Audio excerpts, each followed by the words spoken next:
ఓం శాంతి. 21/5/22. మధురమైన పిల్లలు, శ్రీమతంలో ఎప్పుడూ మన్మతాన్ని కలపకూడదు. మన్మతంపై నడవటము అనగా మీ భాగ్యానికి అడ్డుగీతను గీసుకోవటమే. శ్రీమతంలో ఎప్పుడూ మన్మతాన్ని కలపకూడదు. మన్మతంపై నడవటము అనగా మీ భాగ్యానికి అడ్డుగీతను గీసుకోవటమే. ప్రశ్న: పిల్లలు బాబాపై ఏ ఆశను ఉంచుకోకూడదు? జవాబు: కొందరు పిల్లలు బాబా మా ఈ రోగాన్ని నయం చేయండి, కాస్త దయ చూపించండి అని అంటారు. ఇవి మీ పాత అవయవాలు, ఎంతో కొంత కష్టం తప్పక ఉంటుంది. బాబా చెప్తున్నారు, ఇవన్నీ మీ పాత అవయవాలు, ఇందులో ఎంతో కొంత కష్టం తప్పకుంటుంది. ఇందులో బాబా ఏం చేయగలరు అని బాబా అంటారు. ఎవరైనా మరణిస్తే, దివాళా తీస్తే అందులో బాబాని కృప చూపించమని ఎందుకు అడుగుతారు? అది మీ లెక్కాచారం.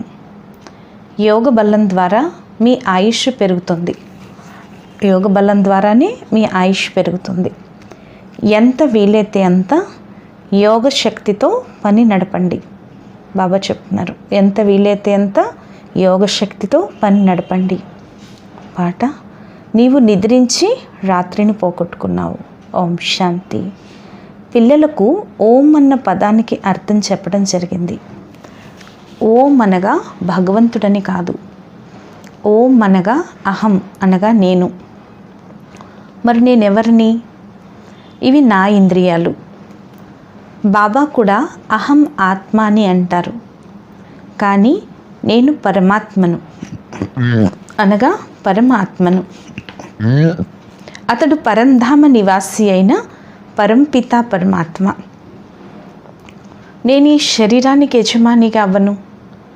నేను రచయితగా, దర్శకునిగా మరియు నటునిగా ఎలా అవుతానో అర్థం చేసుకోవాల్సి ఉంటుంది. నేను స్వర్గ రచయితను. సత్యుగాన్ని రచించి కలియుగాన్ని తప్పకుండా వినాశనం చేయవలసిందే అని బాబా చెప్తున్నారు. నేను చేయువాడిని మరియు చేయించువాడిని అయిన కారణంగా నేనే చేయిస్తాను. ఈ మాటలు ఎవరంటున్నారు? పరంపిత పరమాత్మ అంటున్నారు. అలాగే నేను బ్రహ్మాండానికి అధిపతిని. అక్కడున్నప్పుడు ఆ బ్రహ్మాండానికి పిల్లలైన మీరు కూడా అధిపతులే అని బాబా అంటారు. అక్కడున్నప్పుడు ఆ బ్రహ్మాండానికి పిల్లలైన మీరు కూడా అధిపతులే అని బాబా అంటారు. దానిని స్వీట్ హోమ్ అని కూడా అంటారు. ఆ పరంధామాన్ని స్వీట్ హోమ్ అని కూడా అంటారు. మళ్ళీ ఎప్పుడైతే సృష్టిని రచించడం జరుగుతుందో అప్పుడు మొదట బ్రాహ్మణుల్ని రచిస్తారు. ఎప్పుడైతే సృష్టిని రచించడం జరుగుతుందో అప్పుడు మొదట బ్రాహ్మణుల్ని రచిస్తారు. వారే మళ్ళీ దేవతలుగా అవుతారు. వారు పూర్తి 84 జన్మలు తీసుకుంటారు. వారే మళ్ళీ దేవతలుగా అవుతారు. మళ్ళీ వారే పూర్తిగా 84 జన్మలు తీసుకుంటారు. శివ్ బాబా అయితే సదా పూజ్యులు. బాబా చెప్తున్నారు, శివ్ బాబా అయితే సదా పూజ్యులు. ఆత్మ పునర్జన్మను తీసుకోవాల్సిందే. ఆత్మ ఎప్పుడు కూడా పునర్జన్మను తీసుకోవాల్సిందే. 84 లక్షల జన్మలు తీసుకోవటం అనేదే జరగదు. 84 లక్షల జన్మలు తీసుకోవటం అనేదే జరగదు. మీకు మీ జన్మలను గురించి తెలీదు. బాబా అంటున్నారు, మీకైతే మీ జన్మలను గురించి తెలీదు, నేను తెలియచేస్తాను అని బాబా అంటారు. 84 జన్మల చక్రం అని అంటారు కదా. ఎప్పుడు 84 లక్షల జన్మల చక్రం అని అనరు. ఈ చక్రాన్ని స్మృతి చేయటం ద్వారా మీరు చక్రవర్తి రాజులుగా అవుతారు. బాబా అంటున్నారు, ఈ చక్రాన్ని స్మృతి చేయటం ద్వారానే మీరు చక్రవర్తి రాజులుగా అవుతారు. ఇప్పుడు బాబా నన్నొక్కడినే స్మృతి చేయండి అని చెప్తున్నారు. ఇప్పుడు బాబా అయితే ఏం చెప్తున్నారు? నన్నొక్కడినే స్మృతి చేయండి అని చెప్తున్నారు. దేహ సహితంగా దేహపు సర్వ సంబంధాలను మర్చిపోండి. ఏం చేయండి? దేహ సహితంగా దేహం యొక్క సర్వ సంబంధాలు మర్చిపోండి. ఇప్పుడు ఇది మీ అంతిమ జన్మ. ఎప్పటి వరకైతే ఈ విషయం బుద్ధిలోకి రాదో అప్పటి వరకు అర్థం చేసుకోలేరు. ఇప్పుడు ఇది మీ అంతిమ జన్మ. ఎప్పటి వరకైతే ఈ విషయం బుద్ధిలోకి రాదో అప్పటి వరకు అర్థం చేసుకోలేరు. ఇది పురాతన శరీరం. మరియు పురాతన ప్రపంచం. ఇది పురాతన శరీరం, పురాతన ప్రపంచం. ఈ దేహము వినాశనం అయిపోతుంది. బాబా చెప్తున్నారు, ఈ దేహం వినాశనం అయిపోతుంది. మీరు మరణిస్తే మీకు ప్రపంచమంతా మరణించినట్లే అన్న సామెత కూడా ఉంది కదా. మీరు మరణిస్తే ప్రపంచమంతా మరణించినట్లే. పురుషార్థానికి ఈ సంగమ సమయం ఇంకా కొద్దిగా ఉంది. పురుషార్థం చేయటానికి ఈ సంగమ సమయం ఇంకా కొద్దిగా ఉంది. బాబా, ఈ జ్ఞానం ఎప్పటి వరకు నడుస్తుంది అని పిల్లలు అడుగుతారు. ఎప్పటి వరకైతే భవిష్య దైవీ రాజధాని స్థాపన జరగదో అప్పటి వరకు వినిపిస్తూనే ఉంటారు. ఎప్పటి వరకైతే భవిష్య దైవీ రాజధాని స్థాపన జరగదో అప్పటి వరకు బాబా వినిపిస్తూనే ఉంటారట. పరీక్ష పూర్తవుతుంది. పరీక్ష ఏమో పూర్తయిపోతుంది. ఆ తర్వాత మళ్ళీ కొత్త ప్రపంచంలోకి బదిలీ అవుతారు. పరీక్ష పూర్తయిపోయాక మళ్ళీ ఏమవుతారు? కొత్త ప్రపంచంలోకి మారుతారు. అప్పటి వరకు ఈ శరీరానికి ఏదో ఒకటి జరుగుతూనే ఉంటుంది. ఈ శారీరక రోగాలు కూడా కర్మభోగమే. బాబా, ఈ శరీరం ఎంత ప్రియమైనది అయినా కూడా దగ్గు వస్తుంది. ఇది కర్మభోగమే కదా. ఈ బాబాకు కూడా దగ్గు వస్తుంది కదా, ఇది కర్మభోగమే కదా అంటున్నారు బాబా. నీ ఇంద్రియాలు పాతబడిపోయాయి, కావుననే ఇబ్బంది కలుగుతుంది అని బాబా అంటారు. ఇందులో బాబా సహాయం చేయాలి అన్న ఆశను పెట్టుకోకూడదు. దివాలా తీస్తే, రోగగ్రస్తులుగా అయితే అది మీ లెక్కాచారమే అని బాబా అంటారు. యోగం ద్వారా మీ ఆయుష్ పెరుగుతుంది. అందులో మీకే లాభం ఉంది. యోగం ఎంత చేస్తే ఎంత మీ ఆయుష్ పెరుగుతుంది. అందులో మీకే లాభం ఉంది. మీకు మీరుగా కష్టపడండి. కృపను చూపించమని అడక్కండి. మీకు మీరుగా కష్టపడండి, అంతేకాని కృపను చూపించమని అడక్కండి. బాబా స్మృతిలో కళ్యాణం ఉంది. ఎంత వీలైతే అంత యోగ శక్తిని జోడించండి. బాబా చెప్తున్నారు, ఎంత వీలైతే అంత ఏం చేయండి? యోగ శక్తిని జోడించండి. నన్ను నీ కనుపాపుల్లో ఇముడ్చుకో అని అంటారు కదా. ప్రియమైన వస్తువును కనుపాప, ప్రాణ ప్రియమని అంటారు. ప్రియమైన వస్తువుని ఎప్పుడూ కూడా ఏమంటారు? కనుపాప అని, ప్రాణ ప్రియమని అంటారు. ఈ బాబా ఎంతో ప్రియమైనవారు, కానీ గుప్తమైనవారు. ఈ బాబా ఎంతో ప్రియమైనవారు, కానీ గుప్తమైనవారు. కావుననే పూర్తి ప్రేమ నిలవదు. లేకపోతే వారిపై చెప్పడానికి వీలైనంత ప్రేమ ఉండాలి. చెప్పడానికి వీలైనంత ప్రేమ ఉండాలట బాబా పైన. పిల్లలను బాబా తన కనుపాపల్లో ఇముడ్చుకుంటారు. కనుపాపలు అంటే ఈ స్థూలమైన కళ్ళు కావు. కనుపాపలంటే ఈ స్థూలమైన కళ్ళు కావు. ఈ జ్ఞానం మనకి ఎవరిస్తున్నారు అన్నది బుద్ధిలో గుర్తించుకోవాలి. బాబా చెప్తున్నారు, ఈ జ్ఞానం అసలు ఎవరిస్తున్నారు అనేది బుద్ధిలో గుర్తించుకోవాలి.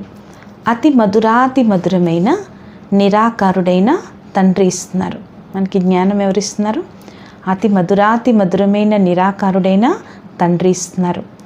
వారిని పతిత పావనుడు, జ్ఞాన సాగరుడు, సుఖ సాగరుడు అన్న మహిమ ఉంది.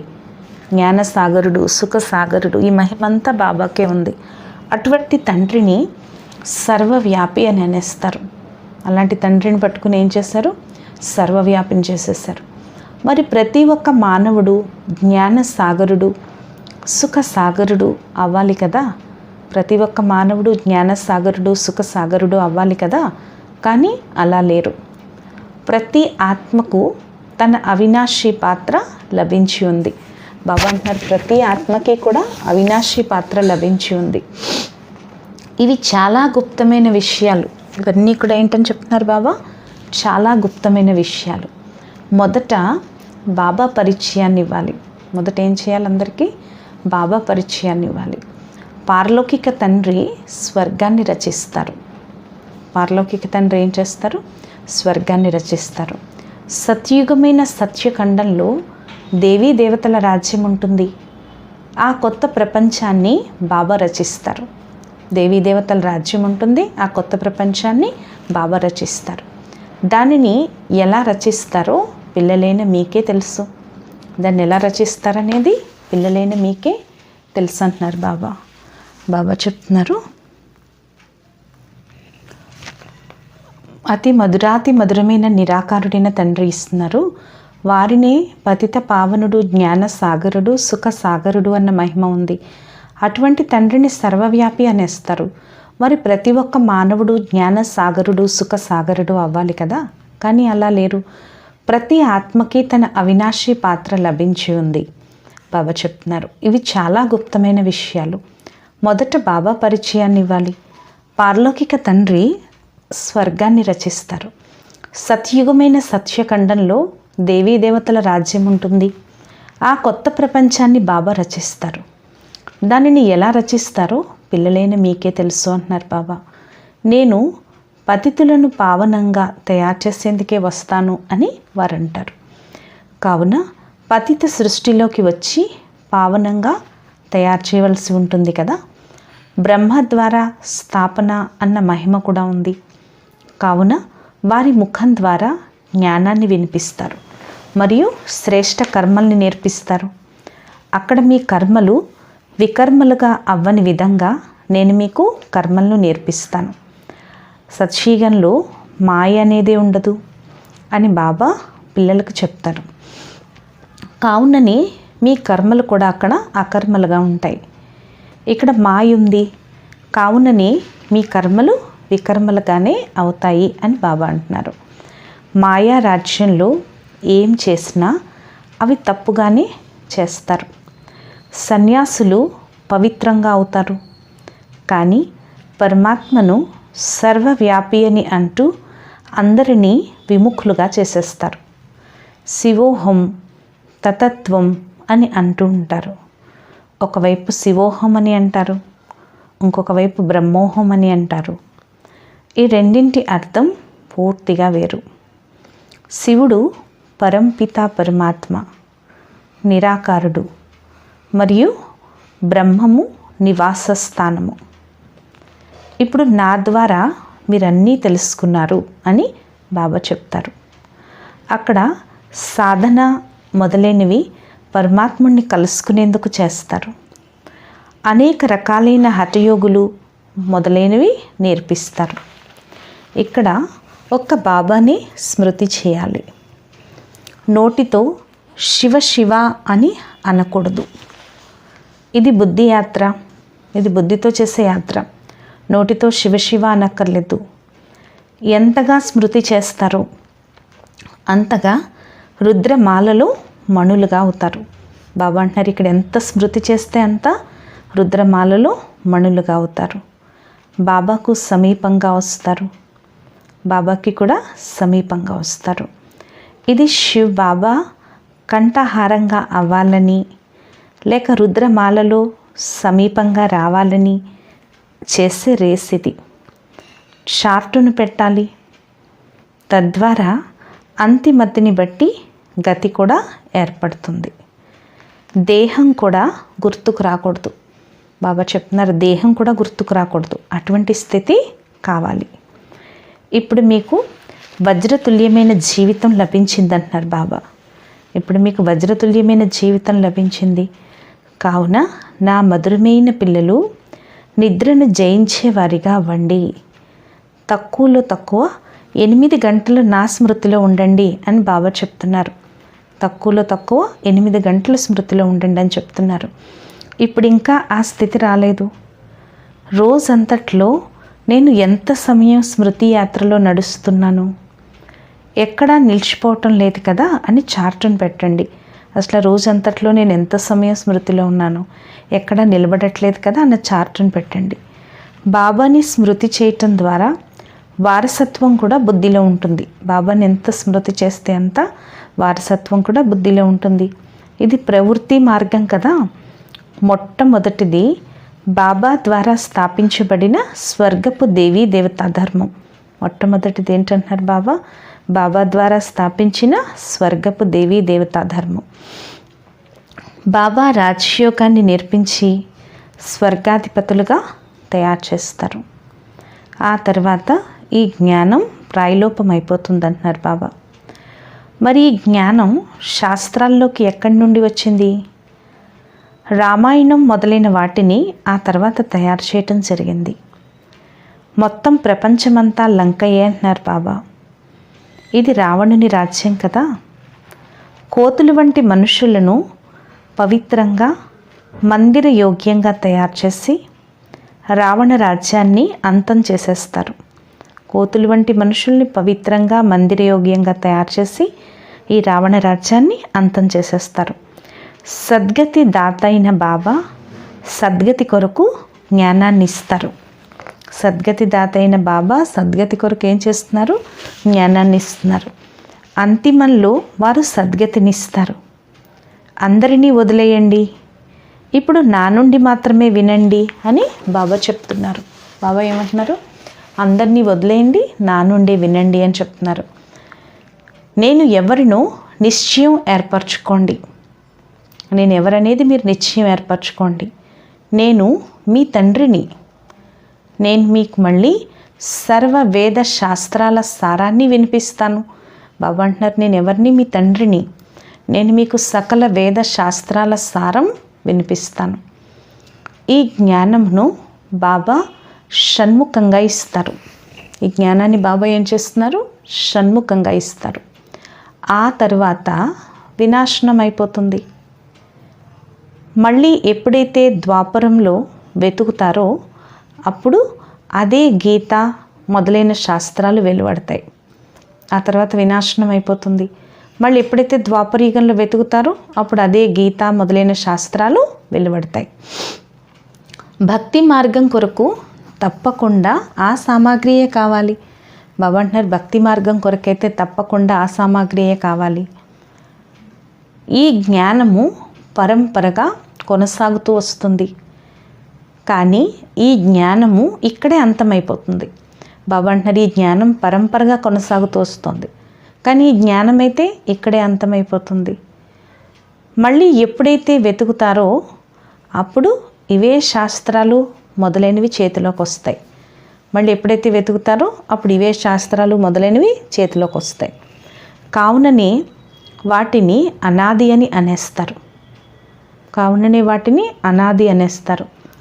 ద్వాపరయుగంలో మళ్ళీ అవే శాస్త్రాలు వెలువడతాయి. కావుననే నేను వచ్చి మళ్ళీ వాటన్నింటి సారాన్ని వినిపిస్తాను. మళ్ళీ అవే పునరావృత్తమవుతాయి. బాబా అంటారు, మళ్ళీ అవే పునరావృత్తమవుతాయి. కొందరు దీన్ని నమ్ముతారు, కొందరేమో దీన్ని నమ్ముతారు, కొందరు ఇంకేదో అంటారు. అనేక మతాలు ఉన్నాయి. ప్రపంచ చరిత్ర మరియు భూగోళం గురించి పిల్లలైన మీకే తెలుసు. ప్రపంచ చరిత్ర మరియు భూగోళం గురించి పిల్లలైన మీకే తెలుసు. వీటిని గురించి ఇంకెవ్వరూ తెలుసుకోలేరు. బాబా చెప్తున్నారు, వీటిని గురించి ఇంకెవ్వరూ తెలుసుకోలేరు. వారు కల్పం యొక్క ఆయుష్ లక్షల సంవత్సరాలుగా రాసేశారు. వారైతే కల్పం యొక్క ఆయుష్ లక్షల సంవత్సరాలు అనేశారు. మహాభారత యుద్ధం జరిగి 5000 సంవత్సరాలు అయింది అని కూడా చాలామంది అంటారు. మహాభారత యుద్ధం జరిగి 5000 సంవత్సరాలు అయిందని కూడా చాలామంది అంటారు. ఇది మళ్ళీ అదే యుద్ధం. కావున తప్పకుండా గీతా భగవానుడే ఉంటారు కదా, తప్పకుండా గీతా భగవానుడే ఉంటారు కదా. కృష్ణుడు ఉన్నట్లయితే మళ్ళీ ఆ నెమలపించే ముకుటదారి కావాలి. కృష్ణుడు సత్యయుగంలోనే ఉంటాడు. బాబా చెప్తున్నారు, కృష్ణుడు ఎక్కడుంటాడు? సత్యయుగంలోనే ఉంటాడని చెప్తున్నారు. అదే కృష్ణుడు ఇప్పుడు మళ్ళీ ఉండడు. అతడి మరుజన్మలో మళ్ళీ అదే కళ అతడికి ఉండదు. 16 కళల నుండి 14 కళలుగా అవ్వాలంటే జన్మ తర్వాత జన్మ కొద్దిగా తేడా వస్తూ ఉంటుంది కదా. ఇటువంటి నెమలిపించే ముకుటదారులు ఎంతోమంది ఉన్నారు. కానీ మొదటి నెంబరు కృష్ణుడే. ఆయన 16 కళలతో సంపూర్ణంగా ఉంటాడు. అతడి పునర్జన్మల వల్ల కొద్దిగా కళలు తగ్గిపోతూ ఉంటాయి. ఇది చాలా గుహ్యమైన రహస్యం అని చెప్తున్నారు బాబా. నడుస్తూ తిరుగుతూ విహరిస్తూ సమయాన్ని గడపడం కాదు, ఇది సంపాదన సమయం అని బాబా తెలియచేస్తున్నారు. ఎవరి వద్దనైతే ధనం బాగా ఉంటుందో వారు తమకు ఇదే స్వర్గం అని భావిస్తారు. మీకు ఇదే స్వర్గమైనట్లయితే మీకు అభినందనలు అని బాబా చెప్తున్నారు. కానీ బాబా పేదల పాలిటి పెన్నిది. పేదవారికే దానం ఇవ్వాలి. బాబా పేదల పాలిటి పెన్నిది కదా, పేదవారికే దానం ఇవ్వాలి. పేదవారు ధనవంతులుగా అవటము సహజమవుతుంది. షాహుకార్లు అంటే ధనవంతులు కొందరో వెలువడతారు. ఇవి బాగా అర్థం చేసుకోవాల్సిన విషయాలు అని బాబా చెప్తున్నారు. దేహాభిమానాన్ని కూడా వదిలేయాలి. ఈ ప్రపంచమే అంతం కానున్నది. మళ్ళీ మనం బాబా వద్దకు వెళ్ళిపోతాం. సృష్టి కొత్తగా అయిపోతుంది. కొందరు అడ్వాన్స్గా కూడా వెళ్తారు. శ్రీకృష్ణుని తల్లిదండ్రులు కూడా అతన్ని ఒడిలోకి తీసుకునేందుకు అడ్వాన్స్గానే వెళ్ళాలి కదా. శ్రీకృష్ణుడి తల్లిదండ్రులు కూడా అతన్ని ఒడిలోకి తీసుకునేందుకు అడ్వాన్స్గా వెళ్ళాలి కదా. కృష్ణుడి నుండే సత్యయుగం ప్రారంభమవుతుంది. బాబా చెప్తున్నారు, శ్రీకృష్ణుడి నుండే సత్యయుగం ప్రారంభమవుతుంది. ఇవి చాలా గుహ్యమైన విషయాలు. తల్లిదండ్రులుగా ఎవరవుతారు అన్నది అర్థం చేసుకోవాల్సిన విషయం. తల్లిదండ్రులుగా ఎవరవుతారన్నది అర్థం చేసుకోవాల్సిన విషయం. 2వ నెంబర్లోకి వచ్చేందుకు ఎవరు అర్హులు? సేవ ద్వారా కూడా మీరు అర్థం చేసుకోవచ్చు. సేవ ద్వారా కూడా మీరు అర్థం చేసుకోవచ్చు అంటున్నారు బాబా. బాబా చెప్తున్నారు, అదృష్టం వల్ల కూడా కొందరు త్వరగా ముందుకు వచ్చేస్తారు. ఇలా జరుగుతోంది. చివరిలో వచ్చేవారు చాలా ఫస్ట్ క్లాస్ అయిన సేవ చేస్తారు. పిల్లలైన మీరు రూపము మరియు సుగంధం కల పుష్పాలు. బాబాను కూడా సుగంధం అంటారు. వారు చిన్న బిందువే, అంత పెద్దగా అయితే ఉండరు కదా. పరమ ఆత్మ అనగా పరమాత్మ. ఆత్మరూపం ఏమంత పెద్దగా ఉండదు. కానీ మనుషులు తికమక పడకుండా ఉండేందుకు ఇంత పెద్ద రూపాన్ని చూపించారు. కానీ మనుషులు తికమక చెందకుండా ఏం చేశారు?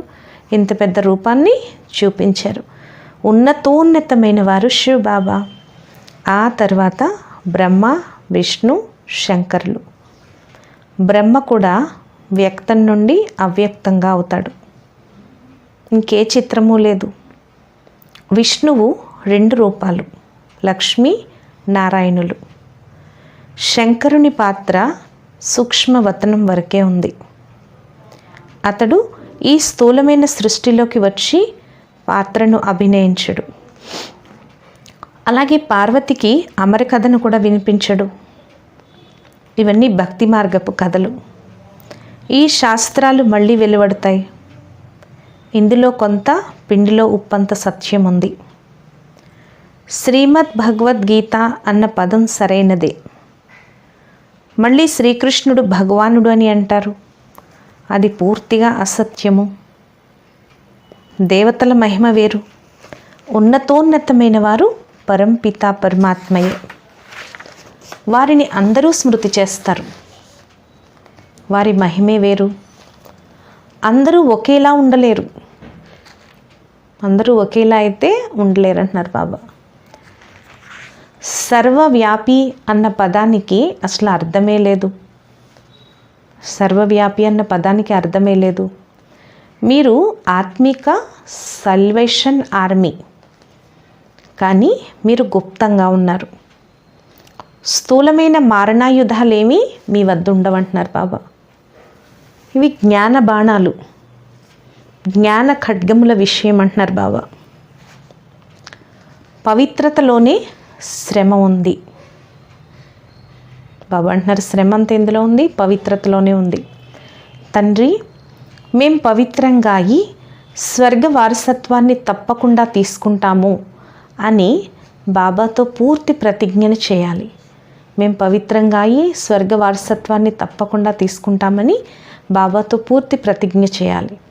వారసత్వం పిల్లలకే లభిస్తుంది. బాబా వచ్చి ఆశీర్వదిస్తారు. మాయా రావణుడు శపిస్తాడు.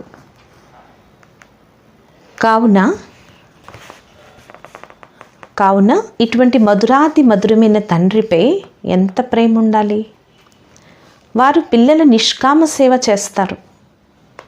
పతిత ప్రపంచం, పతిత శరీరంలోకి వచ్చి పిల్లలైన మిమ్మల్ని వజ్రతుల్యంగా తయారు చేసి వారు స్వయం నిర్వాణ ధామంలో కూర్చుండిపోతారు. ఈ సమయంలో ఇది మీ అందరిది వానప్రస్థ అవస్థ. కావుననే బాబా వచ్చారు. అందరి జ్యోతి వెలుగుతుంది. అప్పుడు అందరూ మధురంగా అయిపోతారు అని బాబా అంటున్నారు. బాబా వలె మధురంగా అవ్వాలి. శివ బోలా భగవానుడు ఎంత మధురమైన వారు అని అంటారు కదా. బాబా ఎంత నిరహంకారిగా అయి పిల్లలైన మీ సేవను చేస్తారు. కావున పిల్లలైన మీరు కూడా అంతటి రిటర్న్ సర్వీస్ను చేయాలి. ఈ హాస్పిటల్ మరియు యూనివర్సిటీ ఇంటింటిలోనూ ఉండాలి. ఇంటింటిలోనూ మందిరాలు నిర్మిస్తారు కదా.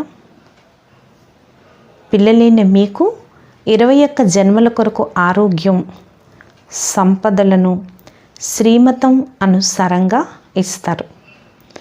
పిల్లలైన మీరు కూడా శ్రీమతంపై నడవాలి. ఎక్కడైనా మీ మతాన్ని చూపించినట్లయితే మీ భాగ్యానికి అడ్డుగీత పడిపోతుంది అంటున్నారు బాబా. ఎక్కడైనా సొంత మతం చూపించినట్లయితే మీ భాగ్యానికి ఏమవుతుంది? అడ్డుగీత పడిపోతుంది. ఎవరికీ దుఃఖాన్ని ఇవ్వకండి. ఏ విధంగా మహారథి పిల్లలు సేవన చేస్తున్నారో అలాగే వారిని అనుసరించాలి. సింహాసన అధికారులుగా అయ్యేందుకు పురుషార్థం చేయాలి. అచ్చా, మధురాతి మధురమైన ఆత్మీక పిల్లలకు మాతాపిత బాప్ దాదాల ప్రియ స్మృతులు మరియు గుడ్ మార్నింగ్.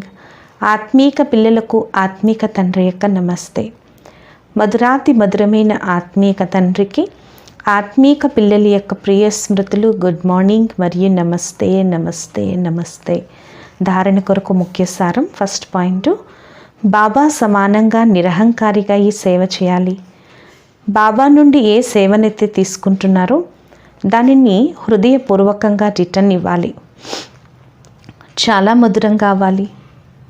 సెకండ్ పాయింట్, నడుస్తూ తిరుగుతూ మీ సమయాన్ని వ్యర్థం చేసుకోకూడదు. శివ్ బాబా కంఠహారంగా అయ్యేందుకు పరుగు పెట్టాలి. దేహం కూడా గుర్తుకు రానంతగా అభ్యాసం చేయాలి. వరదానము, డ్రామాలోని ప్రతి రహస్యాన్ని తెలుసుకుని సదా సంతోషంగా రాజీగా ఉండే నాలెడ్జ్ఫుల్ త్రికాలదర్శి భవ. ఏ పిల్లలైతే జ్ఞాన సంపన్నులో త్రికాలదర్శిలో వారెప్పుడు అసంతుష్టం అవ్వజాలరు. ఎవరైనా నిందించినా అవమానించినా కూడా సంతోషమే. ఎందుకంటే డ్రామాలోని ప్రతి రహస్యాన్ని తెలుసుకున్నవారు ఎప్పుడూ అసంతుష్టులు కావరు. ఎప్పుడైతే రాజ్ అంటే రహస్యాన్ని తెలుసుకోరో వారే నారాజ్ అంటే అసంతుష్టులుగా అవుతారు. కావున భగవంతుని పిల్లలుగా అయి ఉండి కూడా సంతోషంగా ఉండకపోతే ఇంకా మరెప్పుడు ఉంటాము అన్న దానిని స్మృతిలో ఉంచుకోండి. కావున ఇప్పుడు ఎవరైతే సంతోషంగా ఉన్నారో, ప్రసన్నంగా ఉన్నారో వారే తండ్రికి సమీపులు, తండ్రికి సమానంగా అవుతారు. స్లోగన్ను, ఎవరైతే వ్యర్థం నుండి అమాయకులుగా ఉంటారో వారే సత్యాతి సత్యమైన మహాత్ములు. ఎవరైతే వ్యర్థం నుండి ఇన్నోసెంట్ అంటే అమాయకులుగా ఉంటారో వారే సత్యాతి సత్యమైన సెయింట్ అంటే మహాత్ములు. ఈరోజు స్వమానము, నేను త్రికాలదర్శి ఆత్మను. అచ్చా, ఓం శాంతి.